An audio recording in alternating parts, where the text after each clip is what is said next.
আসসালামু আলাইকুম ফ্রেন্ডস, সবাই কেমন আছেন? চলে এসেছি জেডি'স ক্রোশেট অ্যান্ড স্টিচ থেকে। আজকে আবার আপনাদের সাথে সুন্দর এই হাফ বডির ডিজাইনটি শেয়ার করব। তো এই হাফ বডিটি আমি তৈরি করেছি একটা 5 বছরের বাচ্চার জন্য। এটা আপনারা 4 থেকে 5.5 বছরের বাচ্চার জন্য ব্যবহার করতে পারবেন, সেম মেজারমেন্টে। আর এটা আমি তৈরি করেছি 9 তারের সুতা দিয়ে। এখানে একটা সুন্দর ফুল রেখেছি। এই ফুলটার ভিডিও অলরেডি আমার চ্যানেলে আপলোড দেওয়া আছে, আমি লিঙ্কটা ডিসক্রিপশন বক্সে দিয়ে রাখবো।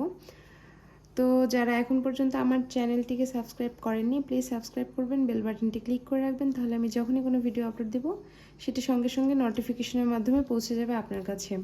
তো চলুন কথা না বাড়িয়ে শুরু করি কিভাবে সুন্দর এই হাফ বডির ডিজাইনটি আমি তৈরি করলাম। তো আমি এখানে নিয়ে নিচ্ছি 9 তারের সুতা, আর এখানে 12 নম্বরের ডেইলির একটা কাটা ইউজ করতেছি। এটা কিন্তু টিউলিপ না, টিউলিপের নাম্বার আলাদা হয় সব সময়। তো এটা এই জন্য সাইজ বলতে পারতেছি না। তো যাই হোক, আমি প্রথমে একটা স্লিপ নোট দিয়ে নিচ্ছি। তো স্লিপ নোট দেওয়া হয়ে গেলে আমি এখানে চেন করব। আমি যেই সাইজের বাচ্চার মাপে ড্রেসটা তৈরি করব, চেনের সংখ্যাও ঠিক ততগুলো নিব। এখানে নির্দিষ্ট কোনো চেন গোনার প্রয়োজন নেই, জাস্ট ইঞ্চি ফিতা দিয়ে গলার সাইজ অনুযায়ী মেপে নিলেই হবে।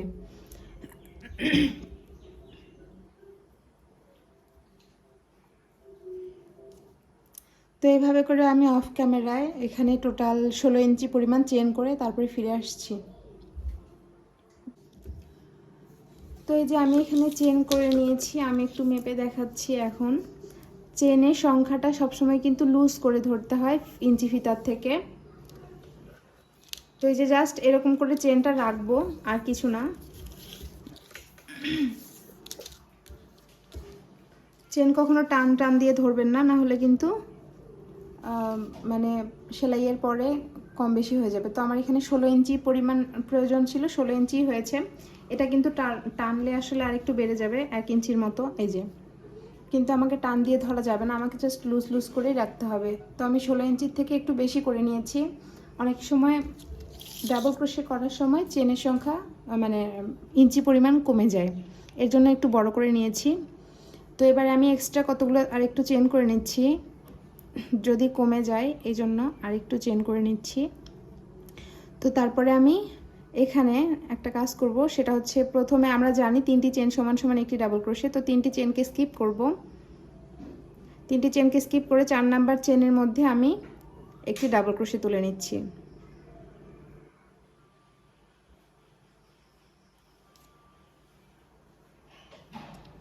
তো এই যে 4 নাম্বার চেনে একটি ডাবল ক্রোশে তুলে নিলাম। তারপরে তার আগের চেনটিতে আবার একটি ডাবল ক্রোশে তুলে নেব।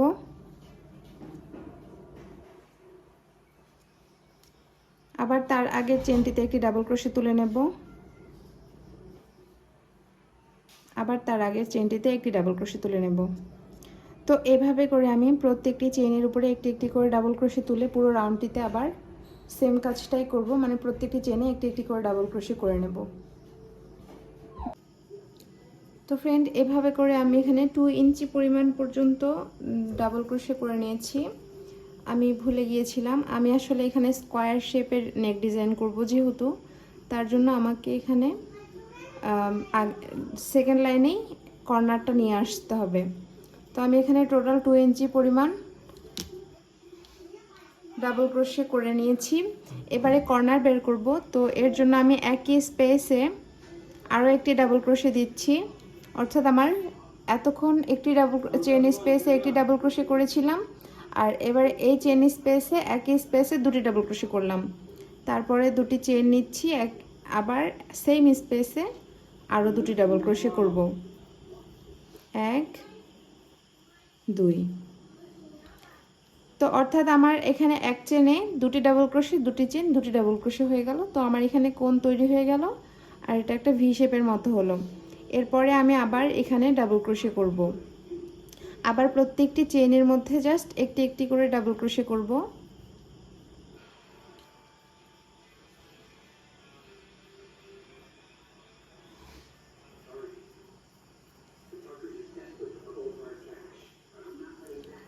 তো এরকম করে, যেহেতু এটা পিছনে আমি বোতাম সাইড করব বা বাউন্ডারি রাখবো, এর জন্য আমি পিছনে 2 ইঞ্চি 2 ইঞ্চি করে 4 ইঞ্চি নিচ্ছি।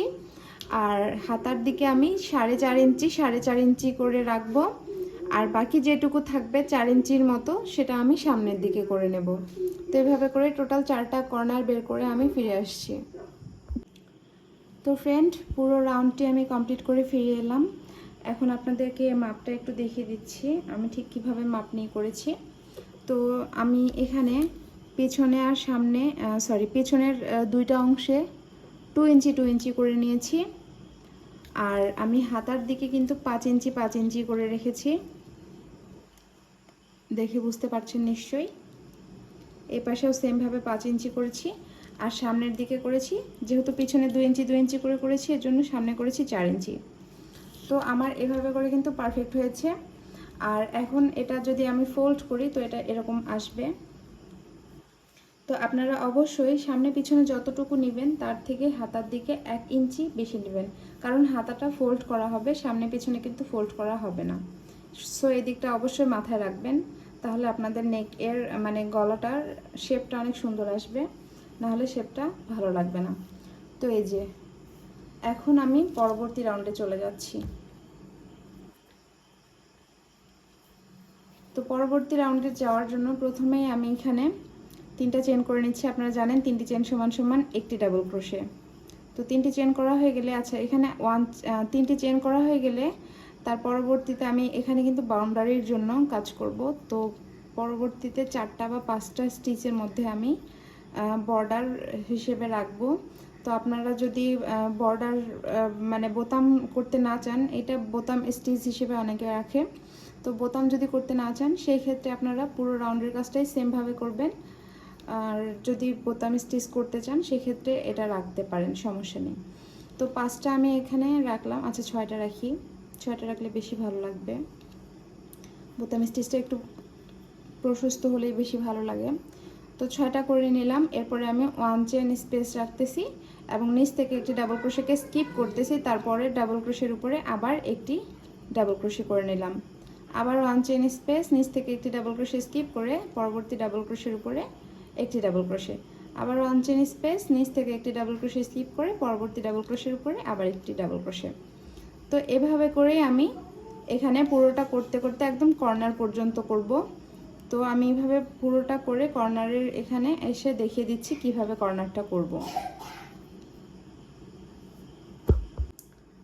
তো এইভাবে করে আমি একদম কর্নার পর্যন্ত চলে এসেছি। এখানে শেষের যে ডাবল ক্রোশেটা ছিল সেখানে একটি ডাবল ক্রোশে হয়েছে, তারপরে 1 চেন স্পেস নিয়েছি, নিয়ে তারপরে এই যে 2 চেন স্পেস এখানে কর্নারের, এই কর্নারের 2 চেন স্পেসে আমি 2টি ডাবল ক্রোশে করে নিচ্ছি, 1 2, 2টি ডাবল ক্রোশে করা হয়ে গেলে আবার এখানে 2 চেন, আবার সেম স্পেসে 2টি ডাবল ক্রোশে, 1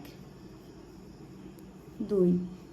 তো অর্থাৎ আমার কর্নারটা হলো 2 double crochet 2 chain 2 double crochet, এরকম করে করলাম। তারপর আবার 1 চেন স্পেস দিয়ে পরবর্তীতে যে ডাবল ক্রোশেটি সেখানে আবার একটি ডাবল ক্রোশে, আবার 1 চেন স্পেস, আবার একটি ডাবল ক্রোশে স্কিপ করে পরবর্তী ডাবল ক্রোশেতে একটি ডাবল ক্রোশে, আবার একটি চেন স্পেস, নিচ থেকে একটি ডাবল ক্রোশে স্কিপ করে পরবর্তী ডাবল ক্রোশের উপরে আবার একটি ডাবল ক্রোশে। তো এইভাবে করে শুধু কর্নারটাতে একটু চেঞ্জ হবে, তা বাদে পুরো কাজটা সেম থাকবে। এরকম করে করে করে আমি পুরো রাউন্ডটি কমপ্লিট করে ফিরে আসছি পুরো রাউন্ডটি কমপ্লিট হওয়ার পর। তো আমি একইভাবে করে পুরো রাউন্ডের কাজটি কমপ্লিট করে নিয়েছি। আর এরকমটা নয় যে সব সময় আপনাদের কর্নারটা এভাবে মিলে যাবে। আমার যেমন এই জায়গায় মিলে নিয়ে একটু খেয়াল করুন, এই যে এখানে আমার শেষে একটা ডাবল ক্রোশে থেকে গেছে। তো এরকমটাও হতে পারে, এটা কোনো ফ্যাক্ট না। এরকম যদি হয় তাহলে চিন্তার কিছু না, এইভাবে করে আপনারা মিলিয়ে দেওয়ার চেষ্টা করবেন। আবার শেষে আমি 6টা ডাবল ক্রোশে করে নিয়েছি। তো এখন আমি পরবর্তী রাউন্ড করব। পরবর্তী রাউন্ডের জন্য আবার প্রথমে আমি 3টি ডাবল ক্রোশে করে নিচ্ছি। তো 3টি ডাবল ক্রোশে করা হয়ে গেলে রাউন্ডটিকে ঘুরিয়ে নিচ্ছি, নিয়ে আমি ডাবল ক্রোশেগুলোর উপরে বাউন্ডারির যে ডাবল ক্রোশে সেগুলোর উপরে একটি একটি করে ডাবল ক্রোশে করে নিচ্ছি। তো আমার বর্ডারের 6টি ডাবল ক্রোশের উপরে 6টি ডাবল ক্রোশে করা হয়ে গেলে তারপরে এখানে এই যে 1 চেন স্পেস ছিল, সেই 1 চেন স্পেসের মধ্যে আমি একটি ডাবল ক্রোশে করে নিচ্ছি। তারপরে আবার এই যে একটি ডাবল ক্রোশে, এই ডাবল ক্রোশেটির উপরেও আবার সেমভাবে ডাবল ক্রোশে একটি করে নিচ্ছি। তারপরে আবার 1 চেন স্পেস, আবার 1 চেইন স্পেসে একটি ডাবল ক্রোশে করে নিচ্ছি, আবার এই যে একটি ডাবল ক্রোশেটির উপরে একটি ডাবল ক্রোশে করে নিচ্ছি, আবার 1 চেইন স্পেসে 1 চেইন একটি ডাবল ক্রোশে এবং ডাবল ক্রোশের উপরে আবার একটি ডাবল ক্রোশে। তো এভাবে করে আমি প্রত্যেকটি স্পেসে একটি একটি করে ডাবল ক্রোশে করব এবং প্রত্যেকটি ডাবল ক্রোশের উপরেও একটি একটি করে ডাবল ক্রোশে করব। এভাবে করে কর্নার পর্যন্ত এসে আবার সেম কাজটাই করব। তো ফ্রেন্ড, এই যে আমি একইভাবে এরকম করতে করতে কর্নার পর্যন্ত চলে এসেছি। কর্নারের যে দুটি ডাবল ক্রোশের উপরে দুটি ডাবল ক্রোশে করে নিয়েছি। এবারে আবার এই যে 2 চেইন স্পেস, এখানে আবার আমি দুটি ডাবল ক্রোশে করে নেব। তো দুটি ডাবল ক্রোশে করা হয়ে গেলে আবার 2 চেইন, আবার একই স্পেস থেকে দুটি ডাবল ক্রোশে, অর্থাৎ আমি 2 চেইন স্পেসে আগের বার যেরকম কাজ করেছিলাম কর্নার করার জন্য সেম কাজটাই রিপিট করলাম। 2 double crochet, 2 chain, 2 double crochet, এরকম করে করে আমি প্রত্যেকটি কর্নার করব। আর বাকি কাজ সেম থাকবে, অর্থাৎ প্রত্যেকটি ডাবল ক্রোশের উপরে একটি একটি করে ডাবল ক্রোশে। তো এভাবে করে আমি পুরো কাজটি কমপ্লিট করব। আমার একই রকমভাবে পুরো কাজটি হবে, অর্থাৎ প্রত্যেকটি ডাবল ক্রোশের উপরে একটি একটি করে ডাবল ক্রোশে এবং 1 চেইন স্পেসেও একটি করে ডাবল ক্রোশে, আবার ডাবল ক্রোশের উপরে একটি ডাবল ক্রোশে এবং 1 চেইন স্পেসেও একটি করে ডাবল ক্রোশে। তো এভাবে করে আমি অফ ক্যামেরায় পুরো রাউন্ডের কাজটি কমপ্লিট করে ফিরে আসছি পুরো রাউন্ডটি কমপ্লিট হওয়ার পর। তো আমি একইভাবে পুরো রাউন্ডটা কমপ্লিট করে ফিরে এসেছি, দেখতেই পাচ্ছেন। প্রত্যেকটি ডাবল ক্রোশের উপরে একটি করে ডাবল ক্রোশে এবং 1 চেইন স্পেসেও একটি করে ডাবল ক্রোশে, এভাবে করে পুরোটা করেছি। আর কর্নারের এখানে এই ডাবল ক্রোশেগুলোর উপরে ডাবল ক্রোশে করেছি এবং 2 চেইন স্পেসে দুটি ডাবল ক্রোশে, দুটি চেইন, দুটি ডাবল ক্রোশে করে নিয়েছি। এভাবে করে পুরো রাউন্ডটি কমপ্লিট করেছি। আর এখানে আমি পরবর্তী রাউন্ড শুরুর জন্য প্রথমেই 3টি চেইন নিয়ে নিয়েছি, 3টি চেইন সমান সমান একটি ডাবল ক্রোশে। তারপরে আমি আবার এই রাউন্ডটা রিপিট করব, থার্ড রাউন্ডটা। তো এখানে বর্ডারের যে ডাবল ক্রোশেগুলো সেগুলো আমি করে নিচ্ছি প্রথমেই। তো প্রথমে বর্ডারের জন্য আমি ডাবল ক্রোশে করে নিচ্ছি 6টা।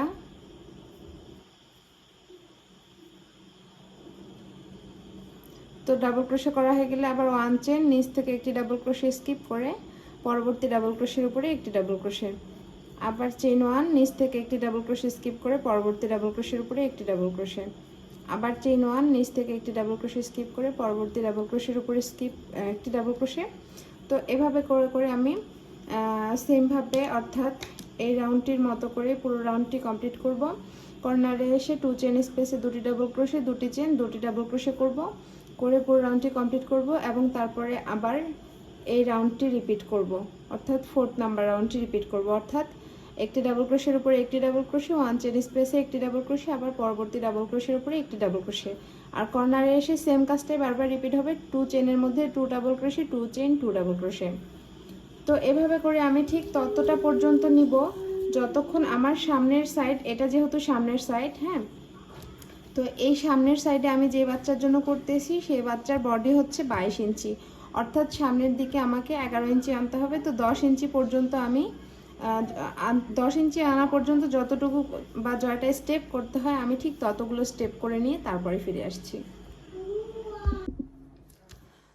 তো ফ্রেন্ড, একইভাবে করে আমি এখানে টোটাল 1 2 3 4 5টা লেয়ার করে নিয়েছি, দেখতেই পাচ্ছেন। তো এখন আমি দেখাচ্ছি, আমি তো বলেইছিলাম যে আমার এখানে 11 ইঞ্চি পরিমাণ বডি লাগবে। তো এরকম করে, এটা যেহেতু আমার বডির পাশ আর এটা হাতার পাশ, তো আমি এই সাইজের মাপটা নেব। তো দেখতে পাচ্ছেন এখানে অলরেডি আমার আচ্ছা, এই যে অলরেডি আমার 10 ইঞ্চি পরিমাণ চলে এসছে। তো যেহেতু 10 ইঞ্চি এসেছে আর আমার 11 প্রয়োজন, তো এই জন্য আমি আর বাড়াবো না, আমি এখানে এই লাইনটা হাতার এই পর্যন্তই শেষ করব। তো এরপরে কিন্তু আমি এখানে পরবর্তী লাইনটি শুরুও করে দিয়েছি আর এটা এই কর্নার পর্যন্ত এসেছি। এখন এ পাশে যাব না, কারণ এটা হচ্ছে হাতার অংশ, আমি আর হাতা বাড়াবো না, এখন আমি ডিরেক্ট কোমর থেকে ঝুলের দিকে চলে যাব। তো এর জন্য এখানে এই যে দেখুন, এখানে আমি এই যে কর্নারে 2 চেইন পর্যন্ত 2 ডাবল ক্রোশে পর্যন্ত করে নিয়েছি, তারপরে এক্সট্রা এখানে 5টা চেইন করব। কোমরের জন্য আমি 5টা চেইন করব। আপনারা চাইলে, আমার যেহেতু 11 ইঞ্চি 1 ইঞ্চির দরকার, তো এখানে 5টা চেনে আমার 1 ইঞ্চি চলে আসবে, অর্থাৎ 11 ইঞ্চির দ্বিগুণ হচ্ছে 22 ইঞ্চি। দুই পাশে আমার 5টা করে চেন করলে 1 ইঞ্চি 1 ইঞ্চি করে দুই পাশে 2 ইঞ্চি বেড়ে যাবে, অর্থাৎ আমার 22 ইঞ্চি হয়ে যাবে। তো আপনাদের যদি আরও বেশি সংখ্যক চেনের মানে ধরেন 24 ইঞ্চি যদি কোমরের প্রয়োজন হয়, সেক্ষেত্রে এখানে 2 ইঞ্চি বাড়িয়ে নেবেন। আবার যদি আপনাদের বডি সাইজ এরকমই লাগে, তাহলে সেই ক্ষেত্রে আপনারা এই কাজটা আর না মানে চেন সংখ্যা না নিয়ে ডিরেক্ট এখান থেকে একদম এই কর্নারে চলে আসলেও হবে। তো আমি এখানে চেন সংখ্যা নিয়ে নিচ্ছি। আর যদি আপনারা বেশি করতে চান, সেক্ষেত্রে এখানে কিন্তু 10টার বেশি চেন করলে ভালো লাগবে না। সেক্ষেত্রে আপনারা এখানে আরও 2টা লাইন বাড়িয়ে নেবেন হাতার দিক থেকে। আরও আমি এখানে 5টা করেছি, আপনারা এখানে 5টার জায়গায় 6টা 7টা এরকম করে করবেন, তাহলেই হয়ে যাবে। তো এখানে আমি 5টা এক্সট্রা চেন নিলাম, নিয়ে এখন আবার এই কর্নারে সোজাসুজি চলে আসছি। তো এই কর্নারে এসে আবার 2টো ডাবল ক্রোশে করতেছি, 1 2। তো 2টো ডাবল ক্রোশে করা হয়ে গেলে আবার আমি এখানে 1 চেন নিয়ে পরবর্তী ডাবল ক্রোশের মধ্যে আবার একটি চেন করতেছি, ডাবল ক্রোশে করতেছি, আবার 1 চেন, নিচ থেকে একটি ডাবল ক্রোশে স্কিপ করে পরবর্তী ডাবল ক্রোশের উপরে আবার একটি ডাবল ক্রোশে, আবার 1 চেন, আবার নিচ থেকে একটি ডাবল ক্রোশে স্কিপ করে পরবর্তী ডাবল ক্রোশের উপরে আবার একটি ডাবল ক্রোশে। তো এভাবে করে আমি এই পাশটা পুরোটা কমপ্লিট করব। আর একইভাবে আমি অপোজিট পাশের কর্নারটাও করব, অর্থাৎ এই পাশের কোমরটাও একইভাবে জোড়া দিব এবং তারপরে আবার এই সেম এই স্টেপগুলোই রিপিট করব। তো আমার ঠিক যত ইঞ্চি পরিমাণ এখানে ঝুলের প্রয়োজন হবে, যেমন আমি যেহেতু এটা 5 বছরের বাচ্চার জন্য করতেছি, তো আমার এখানে টোটাল ঝুলের প্রয়োজন হবে 9 ইঞ্চি থেকে 9 ইঞ্চি, 9 ইঞ্চির বেশি করলে ভালো লাগবে না, না সরি আমি 8 ইঞ্চি থেকে 9 ইঞ্চি, 8 8.5 এরকম করব আর কি। তো আমার এখানে অলরেডি 5 5.5 ইঞ্চি হয়ে গেছে। তো আমি এই একই স্টেপ করে 8 ইঞ্চি বা 9 ইঞ্চি পর্যন্ত করে নেব, অর্থাৎ আর এতটুকু বাড়াবো। তো এতটুকু বাড়িয়ে আমি ফিরে আসছি। তো ফ্রেন্ড, আমি এখানে টোটাল আমি এ পর্যন্ত আপনাদের জয়েনিং পর্যন্ত দেখিয়েছিলাম, এরপরে 1 2 3 4 5 5টা করে নিয়েছি। তো আমি এখানেও 5টা করেছিলাম আর এখানেও 5টা করেছি, তো টোটাল আমার 10টা লাইন এখানে এসেছে। তো আমি এখন একটু আপনাদের সাথে মেপে শেয়ার করছি।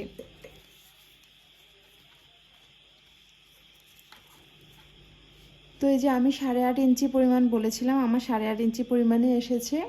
আর এটা যখন কাপড়ের সাথে লাগবে তখন আরেকটু ঝুলে যাবে, সেই ক্ষেত্রে প্রায় 9 ইঞ্চির মতোই চলে আসবে। তো এই ক্ষেত্রে আপনাদের যদি ঝুলের আরও বেশি প্রয়োজন হয়, সেই ক্ষেত্রে আরও ঝুল দিতে পারেন, আর যদি ঝুল কমের প্রয়োজন হয় সেই ক্ষেত্রে ঝুল কমিয়ে দিতে পারেন। আচ্ছা, এবার বডিটা একটু চেক করে দেখাই।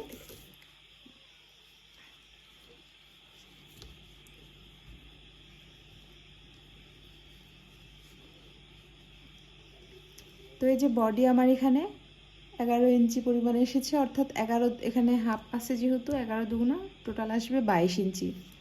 তো আমি যে বাচ্চার মাপে করেছি এখানে 4.5 থেকে 5 বছর, এটা আপনারা 3 থেকে 5 বছরের বাচ্চার জন্য ব্যবহার করতে পারবেন। আমি যে বাচ্চার জন্য করেছি তার বয়স 4.5 বছর, তার জন্য এই সাইজটা একদম পারফেক্ট। তো আমার যেহেতু কাজটা কমপ্লিট হয়ে গেছে, এখন আমি জাস্ট এখানে একটা চেন দিয়ে লক করে নেব। আর এখানে আপনারা চাইলে ফুল ইউজ করতে পারেন বা অন্য কোনো বেল্ট বা এইসব জায়গায় অনেকে ফিতা যেগুলো রিবন ফিতা যেগুলো পাওয়া যায়, অনেকে এগুলোতে ঢুকিয়ে দিয়ে ডিজাইন করে রাখে। তো চাইলে আপনারা সেই রিবন ফিতা দিয়েও ডিজাইন করতে পারেন, আবার চাইলে ফুল দিয়েও ডিজাইন করে দিতে পারেন, সেটা আপনাদের যার যার রুচি। তো এই ছিল আমার আজকের ডিজাইনটি। এটা হচ্ছে সামনের পার্ট আর ওটা ছিল পিছনের পার্ট। তো ভিডিওটি কেমন লাগলো কমেন্টের মাধ্যমে অবশ্যই জানাবেন। ভালো লাগলে আমার চ্যানেলটিতে একটি সাবস্ক্রাইব করবেন, বেল বাটনটি ক্লিক করে রাখবেন, তাহলে আমি যখনই কোনো ভিডিও আপলোড দেবো সেটি নোটিফিকেশনের মাধ্যমে পৌঁছে যাবে আপনাদের কাছে। তো আজ এ পর্যন্তই, পরবর্তীতে আবার হাজির হব নতুন কোনো একটি ভিডিও নিয়ে। আসসালামু আলাইকুম।